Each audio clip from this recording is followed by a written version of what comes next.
Act legislation. Apologies, when it started recording, it's turned our camera off and turned our mic off. Would you mind terribly starting the intro again? I'm very sorry, it's just kicked us out Costa started recording.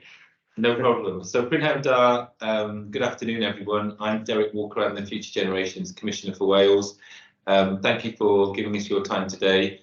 We're going to take you through the Wellbeing of Future Generations Act and what that means, how it came about, what impact it's having, and my role as an independent Future Generations Commissioner for Wales, appointed by the government and the Senedd to support the delivery of this important legislation.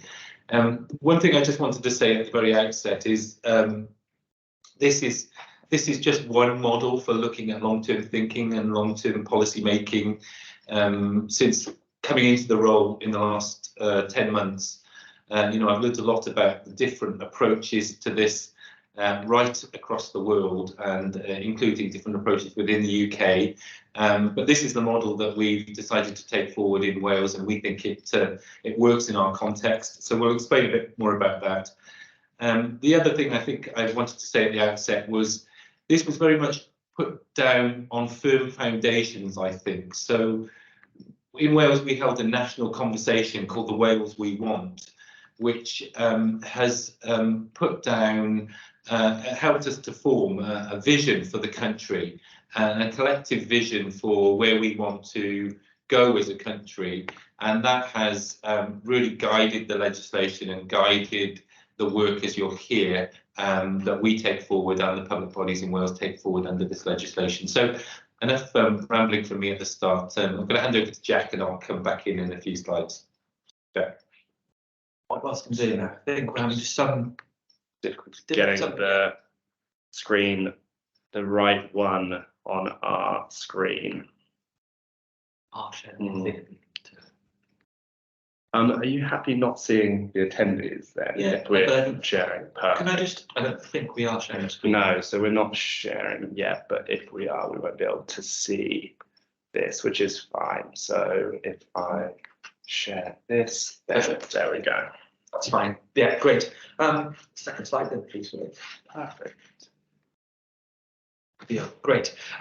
We'll soon jump into the approach taken in Wales, but before doing that, I was very keen to bring a bit of a macro global need here, which is much of our policies across the world are created and produced by governments seeking to think about current generations alone, the current electorate, those that were able to vote, and this long-term policy making isn't something that is the norm. Business as usual is to think in the short term, and policies that are, as I said, catering the current needs of generations alive today.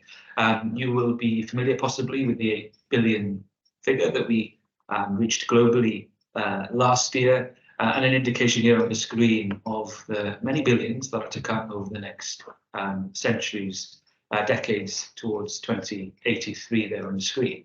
And how can we, therefore, as policymakers, as governments across the world, not only cater for those on the left-hand side of the screen, but also bearing in mind those that are yet to be born? And this is a challenge, an invitation, a provocation for all governments across the world.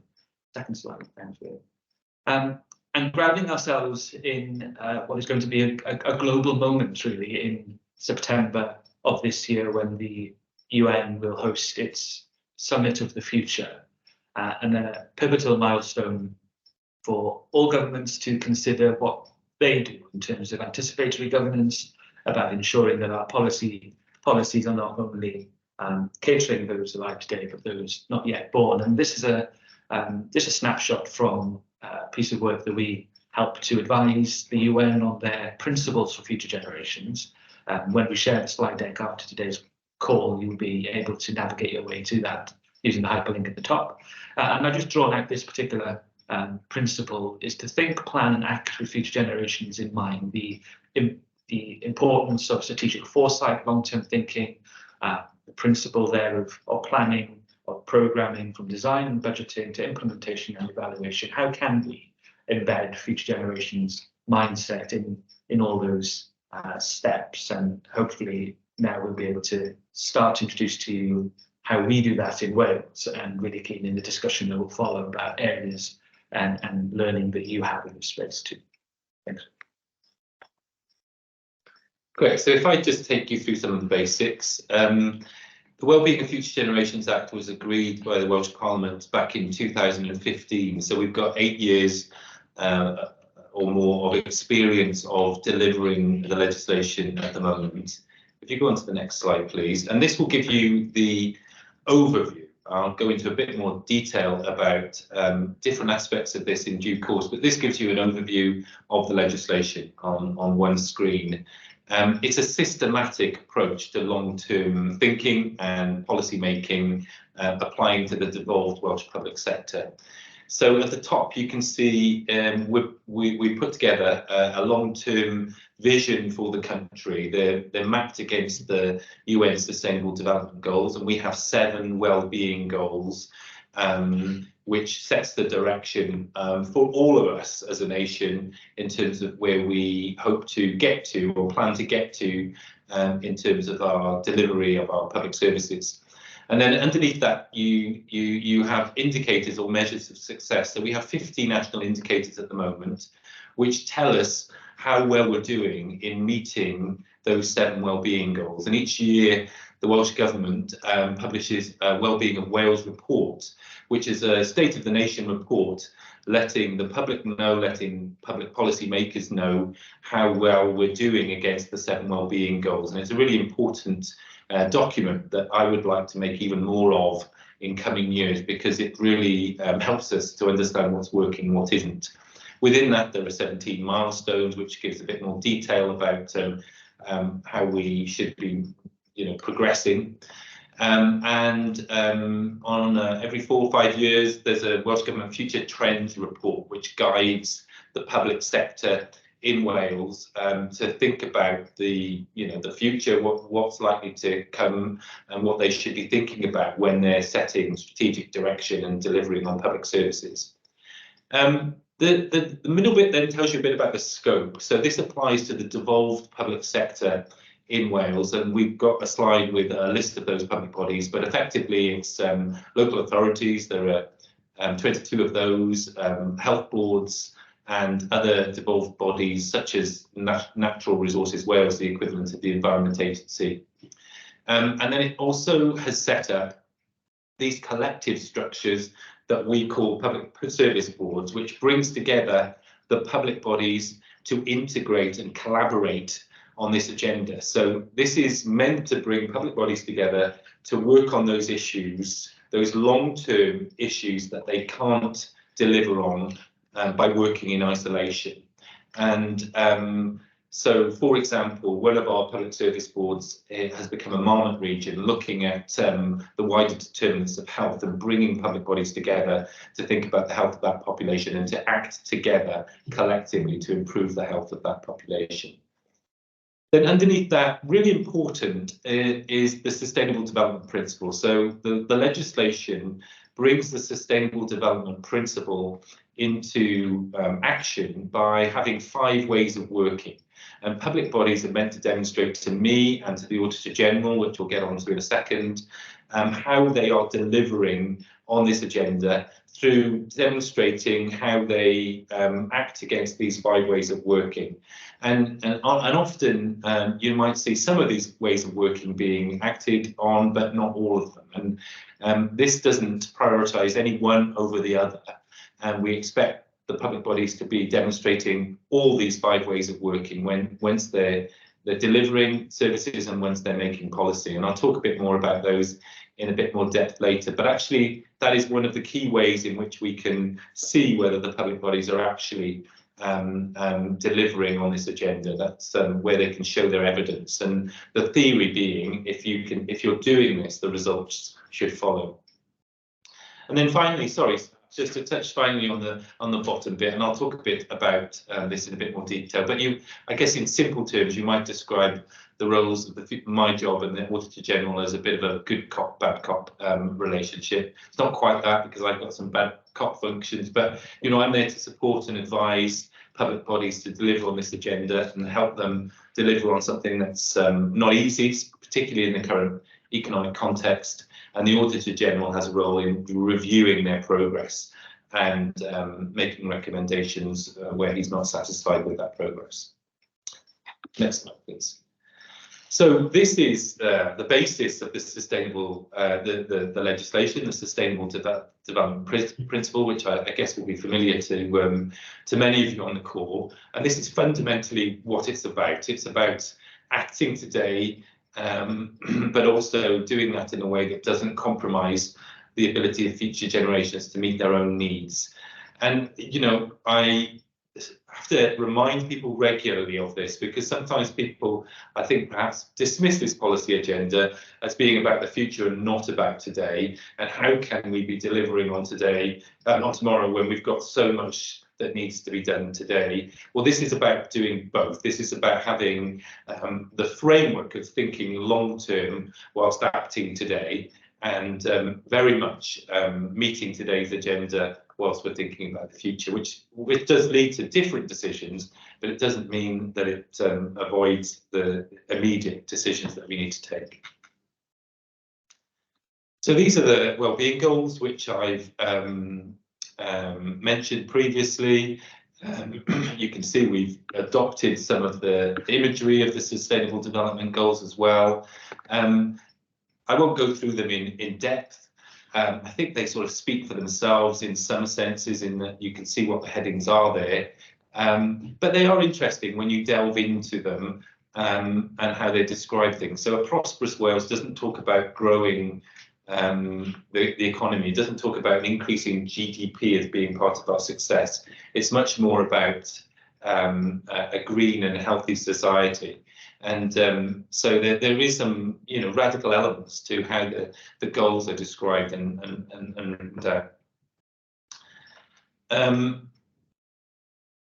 if you go to the next slide, Felix, then you can see in a bit more detail. So that, if you look at Prosperous Wales, which is, I guess, the economic one, an innovative, productive and low carbon society which recognises the limits of the global environment and therefore uses resources efficiently and proportionately, including acting on climate change, which develops a skilled and a well-educated population in an economy which generates wealth and provides employment opportunities, allowing people to take advantage of the wealth, wealth generated through securing decent work.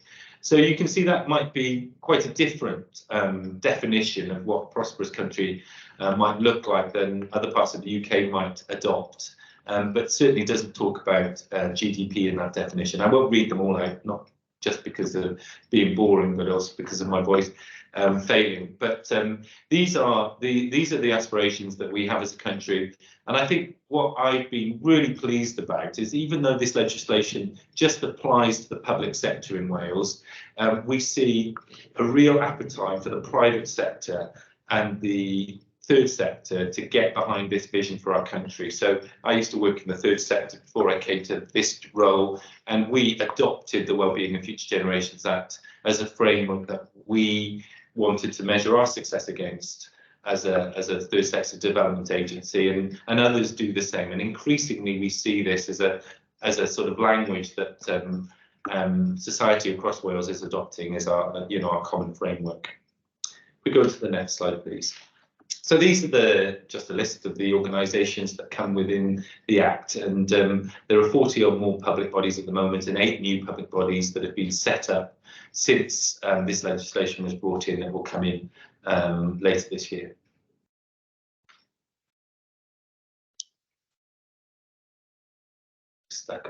Yeah, there we are. So these are the 5 ways of working, which is, as I said before, how we support the delivery of the Sustainable Development Principle. I think these are really at the heart of the legislation. I think they're crucially important. I think some of them speak for themselves, maybe all of them speak for themselves. Prevention, avoiding problems arising in the first place, thinking long term. We're thinking 25, 50, 75 years in this context, not 3 or 4. Integration is making sure we bring agendas together, so you're not just focusing on one. You're thinking about one agenda or one policy area, but you're really understanding how that impacts and affects other policy areas at the same time. And the PSBs that I talked about previously are a key way in which we try to ensure integration across policy areas. Collaboration, I guess that's all about partnership working and public bodies working together. And involvement, it's very much at the heart of this too. I mentioned the Wales We Want national conversation as being what set this legislation in being in course. But involvement of people, making sure that what we're doing here reflects the needs of our population, is at the heart of everything we do through this piece of work. And then just a little bit about my role. So if you go to the next slide, I can just explain about my role. So my role is, as I've said, independent of government, appointed by the First Minister, but with a role for the Senate in doing that. And it's a fixed term, so it's a 7-year fixed term. So I can't be reappointed. I'm not looking for a second term. I can't look for a second term. And I think that's quite a good timescale to get stuff done within, but also it's healthy, I think, that I'm not having to look for reappointment, because it helps with the independence, doesn't it? You're not keeping an eye on saying the right things in terms of what government might want you to be saying in order to get reappointed. But the challenge of the role is everything is in scope. Everything is potentially an issue for future generations. So in coming into this role as Commissioner in March last year, I put together a new strategy, and the strategy has the intention of focusing particularly on those areas which we think matter for future generations, and trying to ensure we don't try and do too many things and not make the impact that we want to have. The document is called Cymru Can, and that's deliberate in the sense that it's alluding to the fact that Wales can do things. We've seen some really important changes as a result of this legislation, but it's also urging the public sector to go further. We do have a bit of an implementation gap. I guess in all areas of government we can see that, and our aspirations are not matched by our delivery. So this is about what we need to do in order to deliver on our ambitions. If you can go into the next slide, please. So this tells you a bit about my role. So as I said, it's a bit more of a good cop role: advise, encourage, and promote, carry out research. I guess the strongest power is the ability to carry out recommendations, reviews, and make recommendations. So if I'm not happy about a public body and how they're delivering on the Wellbeing of Future Generations Act, I can undertake a review, which they are obliged to take part in, and make recommendations of which they're obliged to respond. And I think that is a useful power. My predecessor, there's only been one person in this role previously, and my predecessor used that power twice over the last few years to good effect. The year before the Senate elections, I produced a Future Generations report, which sets out ideas and recommendations for what I'm expecting the Senate and public bodies to be doing over the next 5 years to meet the needs of future generations. It's an important document. There's only been one produced, the 2020 report, and obviously mine will be done in 2025. And I've got a role in sharing and encouraging good practice, which is an important way to get things done. I think actually what I found in the role is the soft powers attached to the role are actually just as important. So being able to highlight and spotlight particular issues, such as the state of our rivers potentially has been, the office does enable you to highlight things. And you can also convene people together in a way that perhaps other roles can't. And those can be important ways in which you can get stuff done. Thank you. So I mentioned 5 priorities, 5 mission areas. Every organisation seems to have missions at the moment, and we're no different. So these are the 5 missions that we put together for my 7 years in the role. These have not just come about because I thought they were the right things to do. They've come through a detailed exercise, including looking at long-term trends and an involvement exercise with the people of Wales and with our public bodies. I won't go through each of those because we need to leave time for questions, but you can see that implementation and impact is at the heart of this. So we've got this process, we've got this system, let's make it work, and let's learn from the last 8 years to understand how we could make things even more impactful. Because this is great, isn't it? You know, it's lovely to have this legislation, it's lovely to have so much interest from countries around the world, but it only matters if this is making a difference for the people of Wales. And if it isn't, we need to understand why and make changes to help that to happen. And as well as my 5 priority areas, my 5 missions, 2 sort of cross-cutting areas of concern came through the consultation and the review exercise, and which will become a focus for me over the next few years. One of which is food, which touches on all of the missions, but also touches on, you know, all of the well-being goals that we have too. So understanding, you know, what is the food system that we need for the future of our country. We certainly don't have a sense of what that should look like, and we don't have a plan for getting there. And that came through very strongly through the work we did to put the strategy together. AI and digital, similarly crossing all the missions and the wellbeing goals, will be a sort of cross-cutting theme which will make a focus over the next 7 years. Thanks, Felix. So Derek mentioned that one of the strongest powers that the Commissioner has is Section 20 review. And in light of today's topic and discussion and what might be of relevance to you on the call, I thought I might just give an insight, provide you with an insight to that particular review that we conducted last year, some of the findings in relation to policy making, and then how we might frame some of the next steps that the government and policymakers in Wales should think about. So next slide. So that review was called, we investigated whether or not the implementation of the Wellbeing for Future Generations Act within Welsh Government was meaningful, was well considered, and we issued a recommendation for Welsh Government to produce a continuous learning and improvement plan, which you will find a link to at the end of this slide deck. And we also produced a resource called the Maturity Matrix, which is a guide to Welsh Government, but we hope that others in Wales and across the world can learn from adopting similar approaches, but the Maturity Matrix can be of relevance to too. Next slide, please. So policy making in practice, I think that one of the findings from the Section 20 review was that we were quite pleased that the Act was driving change in the system, that there are policy teams across government who are making efforts to apply the Act in the face of competing pressures and mounting workloads. I think you on call as well, will have had to work differently in light of various crises and challenges across the system. But we have seen that wider impact across a variety of policy areas aligned with the Act, and some of them are on the screen here, attributed to each of those ways of working that Derek spoke about earlier.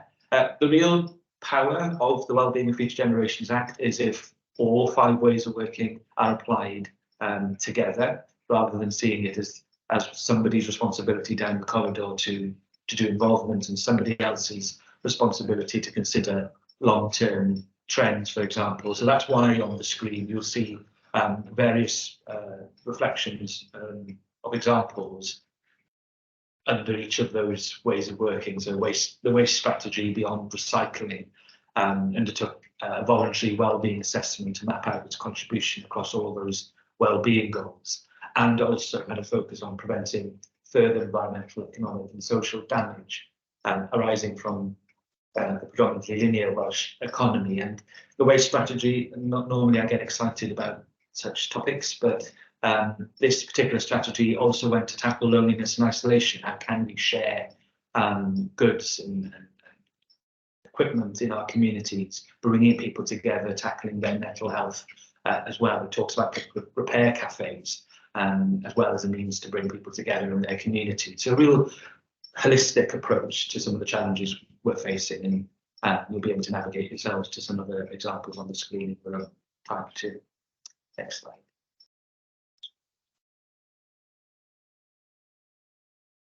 So some of the resources that Welsh Government have available, and I'm sure you will have a variety of similar resources as well in your own departments, and I'd be really keen to hear if you've got any particular innovative examples that we can take back to us, back to Wales with us.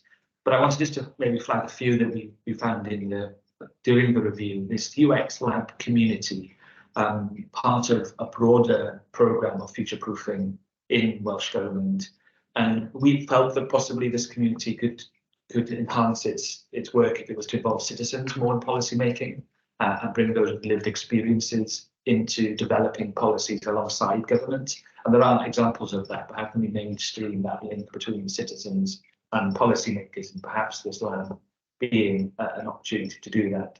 A policy delivery guidance, which sits within the policymaking handbook. It supports civil servants to design and develop policies and strategies with that more holistic approach, but possibly more needed to be done around including long-term considerations there. Better use of an integrated impact assessment. There are really good examples in Wales where that's been the case, and not telling something you possibly know already, but having integrated impact assessments isn't that common across the world. So any learning that we can do in the UK policy profession about the importance of integrated impact assessments, and when they're used, the finding, the reflection that we felt during the Section 20 review was that everything was put into an integrated impact assessment, and you felt as though the job being done in terms of applying the ways of working, but actually an integrated impact assessment is just one of the mechanisms that should be used to apply ways of working. And then policy forums and ministerial deep dives. This idea that bringing a challenge into the system, bringing policy professionals across the variety of ministerial portfolios, so that we don't feel, so that we can then broaden the conversation. So let's get health experts in the room discussing transport decisions, as was the case in Wales. How can we get those working on the economy and waste in on conversations around health and so forth, so that we can broaden the discussion. Next slide, please. We found, by looking at Welsh Government's policy capability framework, which sets out the characteristics that civil servants should be considering when they're going about their policy making, was pretty good actually, but we identified then in green how that linked to our feeling around policy making, and so you'll be familiar with lots of these attributions, but that real sense of leadership challenge and access to ministers, how can we improve that? The external and internal challenge, how can we increase the passion around civil servants, morale, the creativity, the excitement around policy making? I'll continue to read around the circle there, but you get a flavour of that. And in addition to what we see on the screen here, the previous commissioner felt that in order to embed the Wellbeing of Future Generations Act fully in policy making, the policymakers should also be given sufficient time and space for policy development, but funding to be linked to strategies, to evaluate and consider previous strategies to ensure lessons learned are informing policy, and to set clear milestones to measure implementation success. One of the next slide, thanks, Willis. One of the things that we did draw out as a significant area for improvement for Welsh Government was this last point here around evaluation. I alluded to it a little earlier, but the Wellbeing of Future Generations Act should be considered throughout the policy-making cycle, both in the design, the implementation, the delivery, and in the evaluation. And we felt that government had areas to improve in this space. So any learning in UK government on how to evaluate policies is greatly welcome. Finally, we come to that maturity matrix that I mentioned earlier. It's quite a comprehensive PDF at the moment. We are going to be launching very soon a digital, more interactive version of this. So the idea would be that you could then find out where you are on a journey towards fully implementing long-term thinking or prevention and each of the ways of working, with some then steps that you might then consider to take forward. And the idea in Wales is that individual departments, divisions, officials can use this as a personal tool, but also as a departmental tool to improve that across government. The next slide is a visual, whilst a wordy one, but looking at where there's no evidence potentially of you having a clear vision of the desired future. This is a particular section on long-term thinking and processes, but all the way up then from simple changes, more adventurous. And if you're owning your ambition, you would be having a 25+ vision for your work and your policies, and then leading the way is a far longer time frame. So you might start to then plot where you are on this table with this more interactive tool that will then navigate you to the steps that you might want to consider in policy.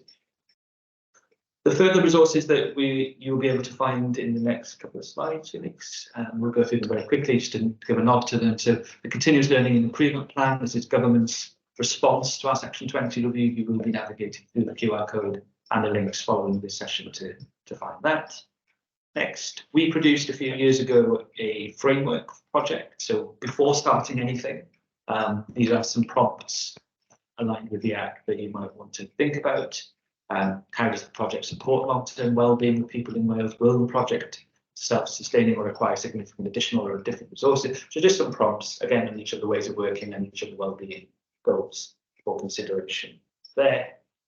And then if you are finally curious about embedding future generations, a full Act possibly in time here in the UK, or just simply to increase your own awareness of how to apply future generations thinking to your work, then these two resources have recently been published. One, which is a podcast at the top there, listening to various officials, some actually based in UK government, talking to us, and then that leadership accelerator targeting and mobilising young people, but actually it's learning and its resources is still relevant to policymakers too.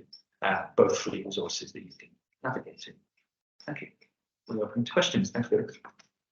That is fantastic. Right, I will just stop sharing my screen. Really appreciate that run through, getting a lot of appreciation in the chat. So we are going to open the floor to questions.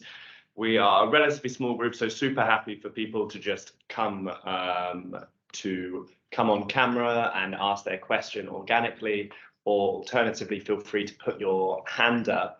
And while people are kind of thinking of those, I wanted to, jump in and kick off with my own, Derek, if you're happy.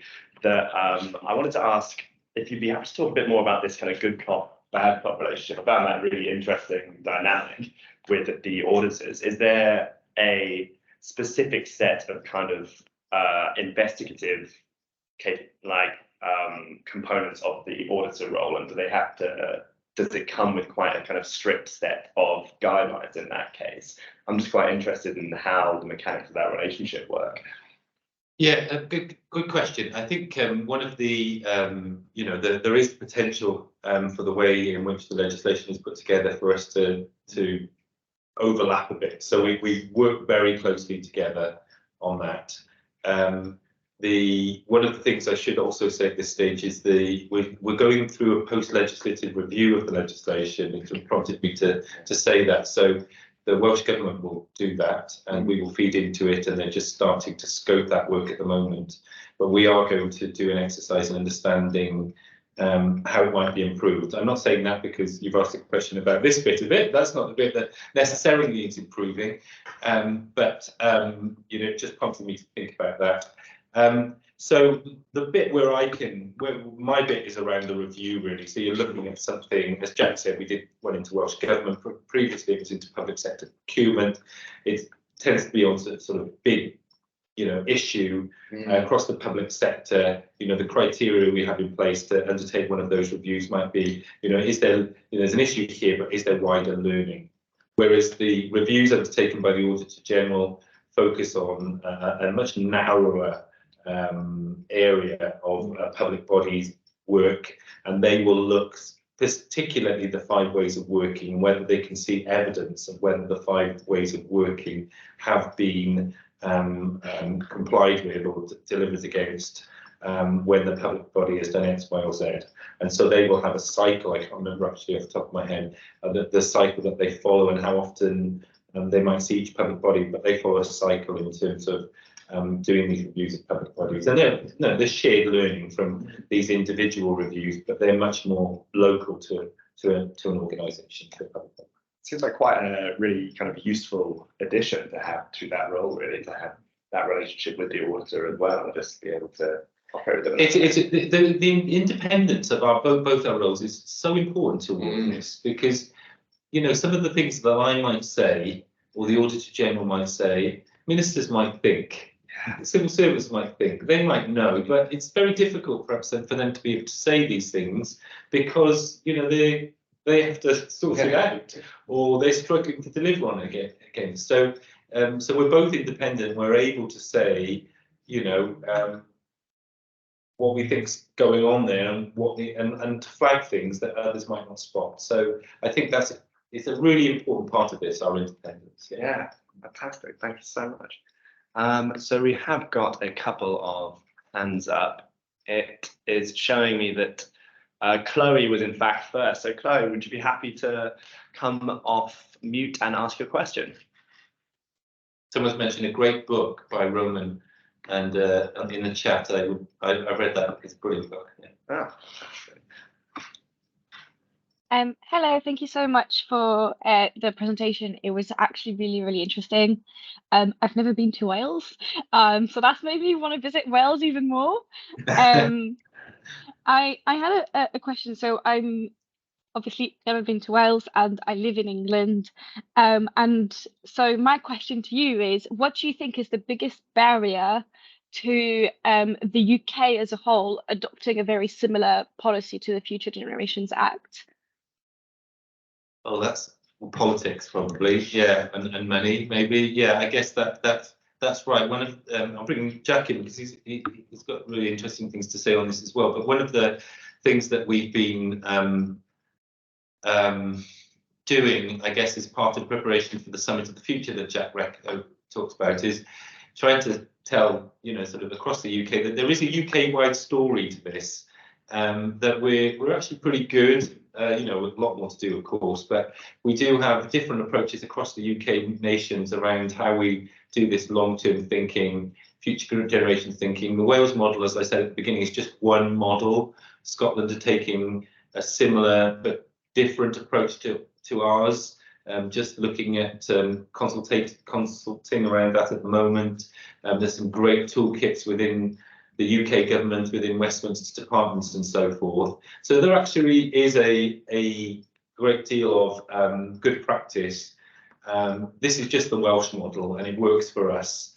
And I guess there have been proposals to do something like what we've got in Wales at UK level, but Lord Bird, the guy that said at the big issue, crossbench peer, had a draft bill that was, I don't think was ever likely to, perhaps get agreed, but was making the case for such a similar approach across the UK.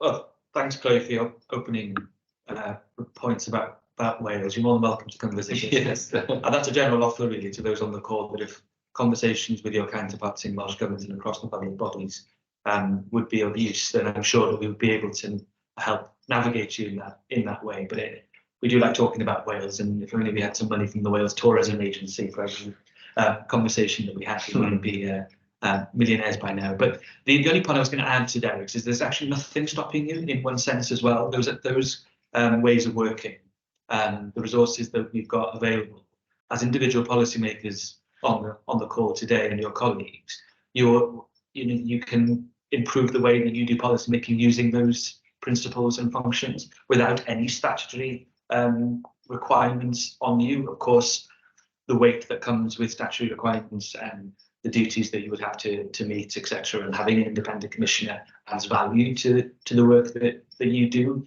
But actually, in one really easy way of saying it, actually you can do that now. I'm sure you do it in different ways, right? But it's how do we improve the way that we do policy making, and those ways of working, the resources that we've shared hopefully will help you to do that.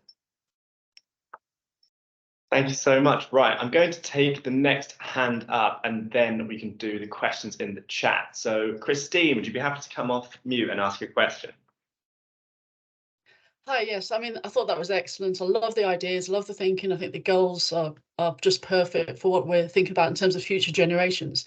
It fits in really nice with the Welsh curriculum developments within schools.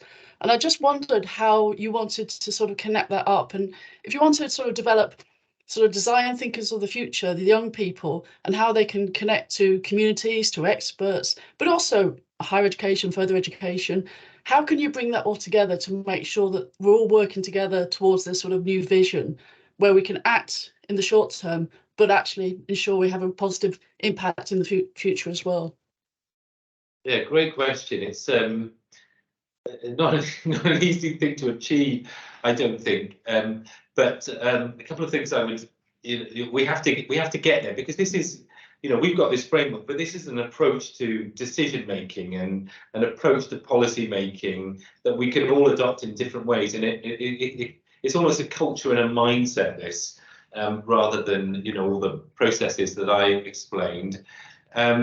I think the new Welsh curriculum is very aligned to the Wellbeing and Future Generations Act, and one of the things that our colleagues are working on at the moment is a new sort of qualification that relates to the Wellbeing and Future Generations Act that we can. I think it's not for is it 14 to 16-year-olds, I think, that we would be developing that. But that is one way in which we sort of seek to embed it within the education system. So there's a lot more to do based on the new curriculum. We've got Future Generations Leadership Academy, which my predecessor set up, which is fantastic. The young people that come on this program, they might have careers in the public sector, they might have careers in the private or third sectors, but they get a knowledge base about the wellbeing of future generations, and they get a network of people connected that can help their careers. And they tell me it's transformational, their experience, the Future Generations Leadership Academy. So we think working with young people through the education system and in other ways is crucial to this agenda. But we're also careful to say, I'm not the Children's Commissioner, and this is also an agenda which is intergenerational. Obviously, young people have a longer term perspective because they're likely to be around far longer than I am, and so they're thinking in that context.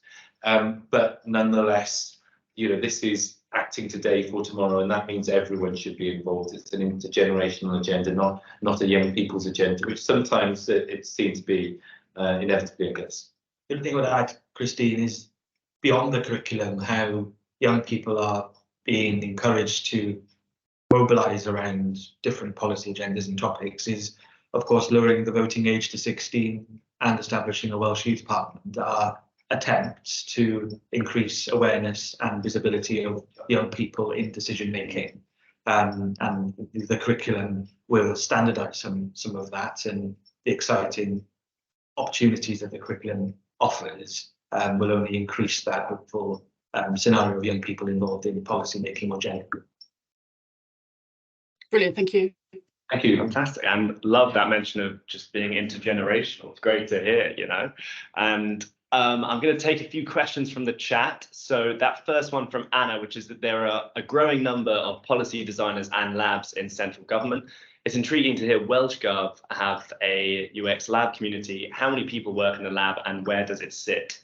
Yeah, I noticed the question, and I'll have to dig out some more detail on it. So please do get in touch, and I can bring that back to you. I think it sits within the Permanent Secretary's Welsh Government's team, which is a real important symbol of visibility. A symbol to the rest of the public sector about the importance of including people beyond government in policy making. So I can't give you the detail on that at the moment, but I can certainly follow up. Yeah. Fantastic. I'll make sure to circulate those afterwards along with the resources. Just a continuation of the questions on reading recommendations. So you said there was a really good one mentioned in the chat, some other ones saying I've just what we read have that in one, the future. History of the Future, yeah. Ah, excellent. And wondered if there were any others you found interesting or whether those ones resonated with you in particular. There are, and I'm struggling to. I've read a few actually. When I first got this job, a number of people sent me book recommendations, and I'm trying to recall them. Romans was one of them, but I've got a few others which I can again share with you separately. I'm gonna. The books I'm reading at the moment are actually around food and the future of food. Is it Dimbleby? No, not one of the Dimbleby. No, oh God, my memory is terrible. But I can get back to you. But there are some great books. The Ministry of the Future is a fantastic book. It's it's basically my job on a global scale in the future and dealing with the crises of that were already on us, but even more on the people in this fictional book. And one of the things that it did for me, that book, was really embolden me to be bolder, to be braver, because this stuff, people can easily dismiss it, and before we know, these problems just get greater and greater and greater, and we've run out of time. We know climate change and the nature emergencies being a great example of that. So perhaps we can give you a list of book reviews, because I'm struggling to remember. But those two are really good ones, and there are a few others that I've got on my bookshelf that I've read, and I'm struggling to think of their names. I must say, as a bit of a plug, Roman's next book comes out in July. History for Tomorrow, and they look back at moments in our history, right back to the Greeks and before that, about any learning about foresight and thinking to the long term. Brilliant. That's fantastic. And oh yes, this is a great one. How do you describe policy making to people, or perhaps children, who are less familiar with the term and what it means to make or create policy? I suppose. Yeah, it's interesting. It is an interesting and a big important question. So it kind of half links to the curriculum answer earlier as well, because I think that if we don't talk about policy, but talk about how do you make life better, what kind of Wales do you want to live, we haven't then used the word policy to describe and encourage children and young people to actively engage in creating that world, or that world Wales that they want to see. So that the Wellbeing of Future Generations Act is a People's Act. Derek mentioned the Wales We Want conversations, and the ability then for citizens for all ages to feel as though they are contributing to practically create that vision for Wales is a good thing, and the opportunity we have conversations to be had with the Education Minister in Wales around possibly including some resources to schools around policy making and futures design and thinking to the long term. We have a wide suite of resources for children and young people, explaining the Act, explaining the decisions that children's versions of various reports and things. But maybe I would have cheekily bounced the question back to whoever asked the question: how do you do it, and how can we improve the way that we engage and communicate with children regarding the work that we do? Maybe follow up. You can follow up with us after. Absolutely. Gwenno, of course, feel free to come on and chat about that, but absolutely no pressure. I'll just scroll through what else we've got in the sidebar. Well, Lessons from a Small Country, of course, great book, yeah, about Jane Davidson, who brought the legislation into place. Fantastic. So she was the minister that did a lot to result in this legislation, and she's actually leading a review at the moment on net zero 2035 to how Wales could make a path to net zero by 2035. So she's doing that on behalf of Welsh Government at the moment. But it's another great book. I just remember that one. Seems like we've got the perfect community here to chat through these. Yeah, absolutely. Yeah, some more praise, feeling grateful to live in Wales. Excellent. And probably a naive question, but does your independence insulate you to some extent from changes in government so that great initiatives can continue?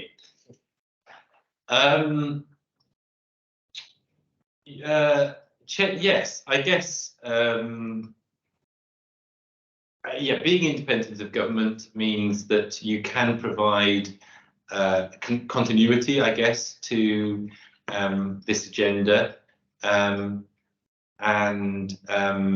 make sure that you're continuing to give the same advice to incoming governments and so forth. I think we do often have to bear in mind though that I don't have a big delivery role. This is an advisory, a support, a reviewing role. Government takes the decisions, and I'm not a minister for the future, even though the book talks about minister for the future. This is a commissioner role. So if governments come in and take, they can take, of course, it's their decisions to take different decisions. So that might be obviously things that they would do. I would say, I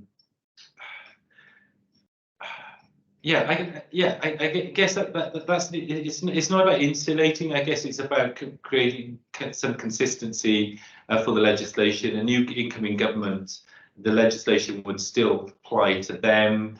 I think we're there to support them to deliver on it. I guess what the point I was going to make about the legislation, one thing that policymakers often ask me about, and politicians often ask me about, is how do you use the legislation to take decisions, policy decisions, which could be both seen to be in line with the Wellbeing of Future Generations Act. So when council was looking at a new Parkway train station, which would encourage people to take public transport and get people off the roads, but the site of that would be on a site of environmental interest.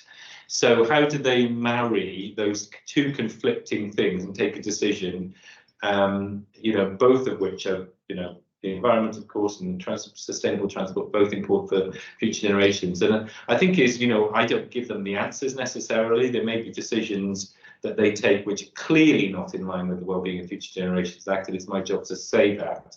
But what this does is provide a framework for that decision.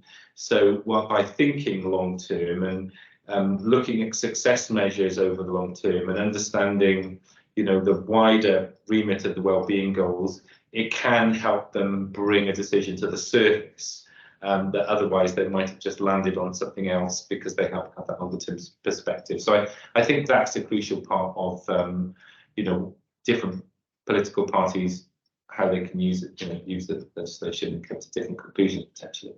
Yeah, excellent. Thanks so much. So I think we've got time for a couple more questions. So Fiona had asked this one about whether the Welsh public are aware or supportive of this great approach, and maybe to chat a bit more about engagement with the public in that sense, with the broader public. Well, as Jack was saying, and I mentioned earlier, we do think this is people's legislation, and this came about because of that national conversation. I think that the way that we're going to make the most impact is if this really is something that people see for as something that they expect to see. We are now starting to see, I'm really pleased to see this. We are now starting to see local communities contacting their local authority and the local health board to say, hang on a minute, that decision that you've taken is not in line with Wellbeing Future Generations Act. How can that be justified? And the more we see that, the more I know that this legislation is embedded, because I don't have the resources to look at every single decision. But if the people of Wales are owning this and taking it on for themselves and demanding that their local decision makers consider the Wellbeing of Future Generation Act, that's how we're going to make a real impact, aren't we? So we need to see more of that. Of course, we need to see more of that, but I think it's starting to be seen, and I think there would be, real uproar if government, a government were to come in and say, we don't want this anymore, because it came from the third sector, it came from a national conversation, and people feel that they want it. There's a lot of public, relatively good public support for the legislation. Absolutely. I think that's a call to action for us there. So just with one eye on the time, I'm going to take Robert's question. Chloe, thanks very much for the second one. I just want to take this one quickly. So we chatted about extending suffrage and and enfranchisement of under 18s. Typically, young adults are the least likely to vote of any group. This seems to be an almost baked-in fact of political life. Is there any hope that this might change?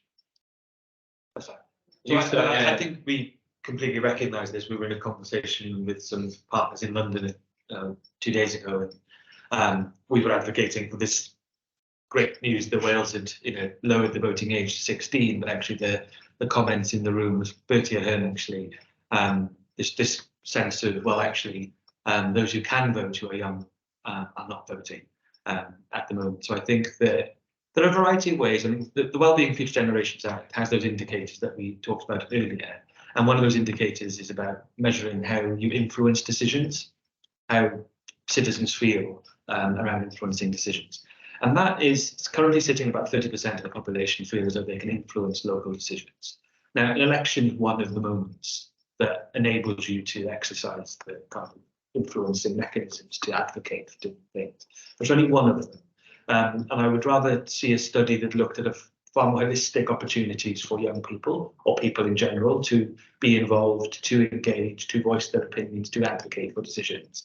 It doesn't mean that we don't take the priority away from elections, but it's only one of the ways in which we can measure how young people or people in general are engaging with policymakers or policies.